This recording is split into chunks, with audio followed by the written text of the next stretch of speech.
नमस्कार। अभी अभी कम लोग जुड़ पाए हैं, तो मैं सोच रहा हूँ कि 8-10 लोग एक बार जुड़ जाएं, तो ताकि जो समझ एक बन पाई है। बहुत सारे साथियों के फ़ोन आ रहे थे लगातार। जैसे ही ये रिपोर्ट आई, टीवी पर लाइव आना शुरू हुआ, उनकी प्रेस कॉन्फ्रेंस आनी शुरू हुई। आप लोगों तक अगर मेरी आवाज़ पहुँच रही हो तो एक साथी कोई मुझे ओके लिख करके भेज दे कि आवाज़ पहुँच रही है वहाँ पे। विपिन सैनी जी का सवाल है, मैं अभी आपका जवाब देता हूँ। 2 मिनट दीजिए, बस एक बार लिख करके भेज दीजिए कि आप तक मेरी आवाज़ पहुँच रही है। क्या आवाज़ आ रही है मेरी आप लोगों तक? जी, thank you Mushtaq ji.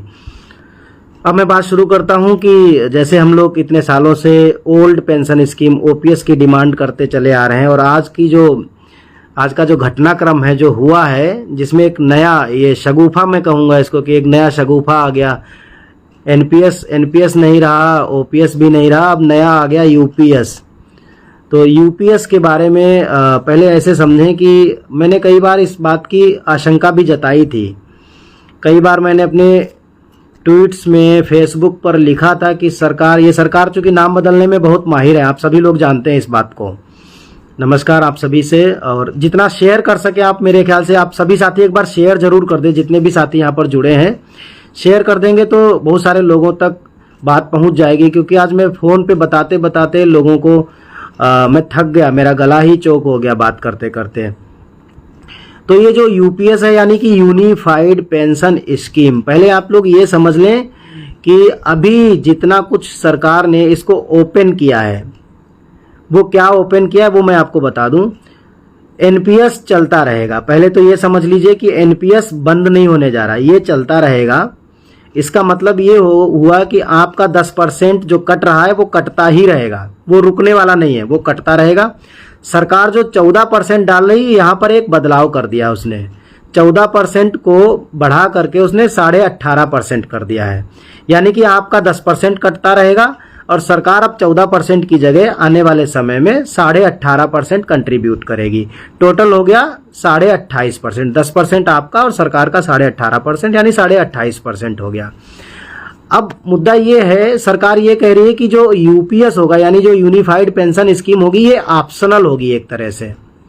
Optional इसलिए कि जो लोग ओपीएस की डिमांड कर रहे हैं, वो उसका ये कहना है कि जो लोग ओपीएस की डिमांड कर रहे हैं, तो ऐसे समझ लीजिए कि ओपीएस का नाम उसने बदल करके यूपीएस कर दिया। अब एनपीएस में क्या था, रिटायरमेंट पर टोटल कार्पस का 60% आपको इन हैंड देते थे, और 40% की एन्युटी खरीदनी पड़ती थी। तो जो लोग एनपीएस में बने रहना चाहेंगे वो ऐसे ही चलता रहेगा, उनको 60% मिल जाएगा और 40% की फिर वो एन्युटी खरीदेंगे। यहाँ कोई बदलाव नहीं है। लेकिन जो साथी एनपीएस की जगह यूपीएस में जाएंगे, यूनिफाइड पेंशन स्कीम में चले जाएंगे, उनके साथ कुछ चीजें बदल जाएंगी। यूपीएस में जाने का मतलब है कि ओपीएस की डिमांड, यानी यूपीएस में आप इसलिए जा रहे हो क्योंकि आपको ओपीएस चाहिए, और ओपीएस चाहिए तो उसके लिए उन्होंने 2 शर्तें लगाई हैं। पहली ये शर्त कि आप यूपीएस में आपको तभी कंसीडर किया जाएगा जब आपकी नौकरी को, वो उनका एक मिनिमम क्वालिफाइंग जो एरिया तय कर दिया है मिनिमम सर्विस का, वो 25 साल तय किया।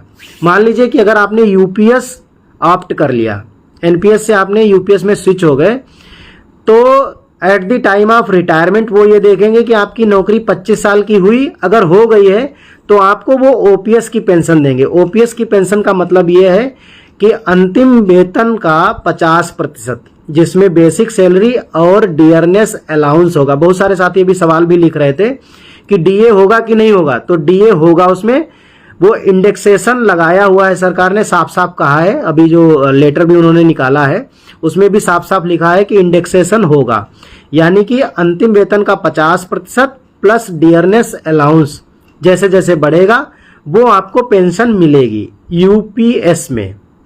लेकिन इसके एवज में, इसके बदले में सरकार आपसे एक चीज छीन रही है, और वो है जो आपका एनपीएस में 10% हर महीने कट रहा है, ये पैसा भी आपसे ले लेगी। अपना वाला हिस्सा तो ले ही लेगी, आपका वाला हिस्सा भी सरकार मांग रही है कि वो भी पैसा सरकार रख लेगी।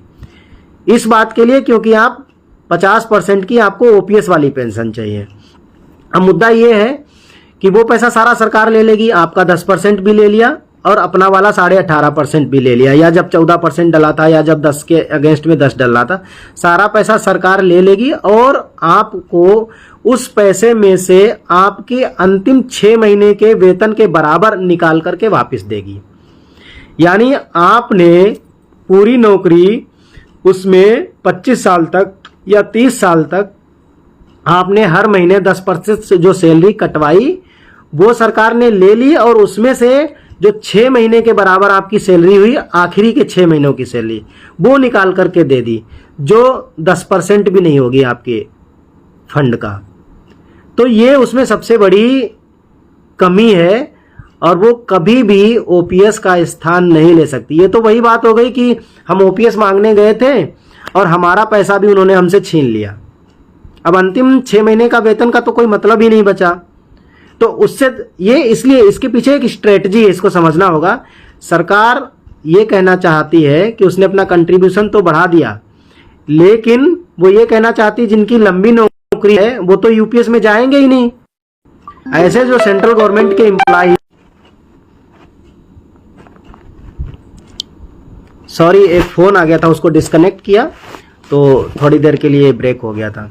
देखिए, जो सेंट्रल गवर्नमेंट के लोग हैं जो लंबी नौकरी करते हैं 30 साल 32 साल 33 साल तक और डे 1 से उनका पैसा कटता है, वो कभी भी यूपीएस में नहीं जाएंगे, क्योंकि उनको यूपीएस से कोई बेनिफिट नहीं, सारा कॉर्पस चला जाएगा। रिटायरमेंट के बाद ये तो कोई गारंटी होगी नहीं कि आप कितने दिन तक जिंदा रहेंगे, इस बात की तो कोई गारंटी नहीं है। तो कोई भी यूपीएस में नहीं जाएगा। हाँ, एक बात मैं मानता हूं कि जैसे राज्यों में जो कर्मचारी हैं जो केवल 25-26 साल की नौकरी करके रिटायर हो जाएंगे, और खास करके वो कर्मचारी जिनका राज्यों में 10-12 साल तक 13 साल तक एनपीएस का पैसा काटा ही नहीं गया है, चूंकि काटा नहीं उनका पैसा तो सरकार ने भी अपना कंट्रीब्यूशन नहीं डाला, तो उनके साथ, उन लोगों के साथ क्या होगा कि उनके पास कॉर्पस बहुत कम होगा, तो उनको वो कॉर्पस हैंडओवर करने में दिक्कत नहीं आएगी, क्योंकि उनके पास हो गई 10-15-20 लाख रुपए। उस 10-15-20 लाख रुपए में से उनका तो कॉर्पस 10 लाख से कम ही होगा, और उसमें भी उन्हें 6 महीने की सैलरी मिल जाएगी, तो वो 4-6 साल का कॉर्पस बचा उनके पास, तो उन लोगों को वो कॉर्पस देने में दिक्कत नहीं आएगी। तो उनके लिए तो ये यूपीएस बेनिफिशियल हो सकता है, खास करके वो कर्मचारी, जैसे उत्तर प्रदेश में बहुत सारे कर्मचारी हैं जिनके यहाँ 10 साल 15 साल उनको नौकरी करते हो गया, लेकिन उनका एनपीएस का पैसा नहीं कटा। एक साथी ने लिखा है कि आवाज नहीं आ रही है, क्या अब आवाज आ रही है आप लोगों को? आज हमारे यहाँ ये भी थोड़ी सी दिक्कत है कि क्योंकि बहुत फ़ोन आए और हमारा इंटरनेट भी शायद थोड़ा सा प्रॉब्लम कर रहा है। क्या अगर अब आवाज़ आ रही है मेरी तो एक बार थोड़ा सा थम करके बता दीजिए कि आवाज़ आ रही है, ओके, या कुछ लिख दीजिए ताकि आ रही। ठीक है विपिन जी, ठीक है, थैंक यू। तो मैं ये कहना चाह रहा था कि ऐसे कर्मचारी जो राज्यों के हैं जिनकी 10 साल 15 साल तक एनपीएस का पैसा कटा ही नहीं और वो 25 साल की नौकरी करके रिटायर हो जाएंगे, तो उनके केस में तो ठीक है कि उनको ओपीएस मिल जाएगी पैसा हैंडओवर करने के बाद, और 6 महीने की तनख्वाह उनको मिल जाएगी, तो उनके लिए तो दिक्कत नहीं आएगी। लेकिन बाकी जो लंबी नौकरी करने वाले साथी हैं, चाहे वो सेंट्रल गवर्नमेंट के हों चाहे स्टेट गवर्नमेंट के हों, उनके लिए यूपीएस किसी काम का नहीं है। ये उल्टा पुल्टा पेंशन स्कीम है, इसका कोई मतलब ही नहीं। इनको यही नहीं पता है कि एक तो ये बात आप समझिए कि अगर कोई कर्मचारी बीच में मर जा रहा है तो उसके परिवार को पुरानी पेंशन भी मिलेगी और उसका पैसा भी मिल जाएगा, और वही आदमी 30 साल नौकरी करेगा तो सारा पैसा छीन लोगे। तो इनको खुद ही क्लैरिटी नहीं है ये बना क्या रहे हैं। जो मैं तो कहूंगा कि टीवी सोमनाथन जी, थोड़ा सा आप एनपीएस को पढ़ो, थोड़ा आप ईपीएस को पढ़ो, थोड़ा आप सीपीएफ को पढ़ो, थोड़ा आप ओपीएस को पढ़ो, तब ना समझ पाओगे कि कर्मचारी की डिमांड क्या है। आपको तो पता ही नहीं है कुछ। आप उसी एनपीएस कर्मचारी को डेथ के केस में उसके परिवार को फुल पेंशन दे रहे हो ओपीएस वाली, और उसका पैसा भी दे रहे हो, और उसी कर्मचारी की जिसकी मौत नहीं हो रही बल्कि वो 30 साल नौकरी कर रहा है उसका सारा पैसा हड़प कर रहे हो। ये तो मतलब इससे ज्यादा दर्दनाक और क्या हो सकता है। मैंने कई बार रिक्वेस्ट भी की भारत सरकार से कि कम से कम हम लोगों को उस रिप्रेजेंटेशन मंडल में, डेलीगेशन में रखिए जो एनपीएस से पीड़ित हैं। आप उन लोगों को रखते हो जो इससे पीड़ित ही नहीं है। मेरा उनसे कोई व्यक्तिगत बैर भाव नहीं है, लेकिन जाके पाँव ना फटी बवाई, सो का जाने पीर पर आई, उनको कहाँ से पता होगा। जो साथी लिख रहे हैं कि जैसे कुछ लोगों ने अभी लिखा था कि ग्रेच्युटी मिलेगी, इसका ग्रेच्युटी से कोई लेना देना नहीं है। ग्रेच्युटी तो वैसे ही मिलती रहेगी जैसे मिल रही थी, और लीव इनकैशमेंट भी मिलेगा, उससे कोई दिक्कत नहीं है। यहाँ दिक्कत केवल इतनी है कि आपका 30 साल का या 25 साल का जो इकट्ठा कॉर्पस है वो सारा ले लेगी यूपीएस के नाम पे या ओपीएस के नाम पे कह लीजिए। तो ये हमको बिल्कुल भी मैं तो कहूँगा कि ये बिल्कुल भी हम इसको बर्दाश्त नहीं करेंगे। हमें हमारा पैसा रिटायरमेंट पर ब्याज सहित चाहिए, जैसे कि जीपीएफ मिलता था।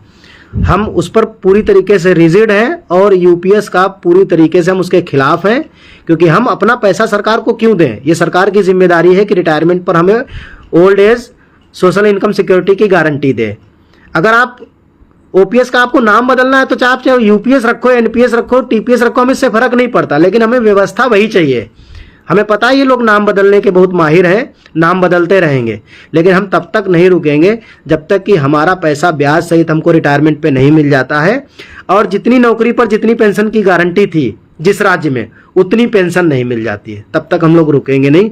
तो ये हमारी तरफ से आज क्लैरिफिकेशन था। बहुत ज़्यादा आज बात नहीं कर पाऊंगा, उसके लिए मैं माफ़ी चाहूँगा।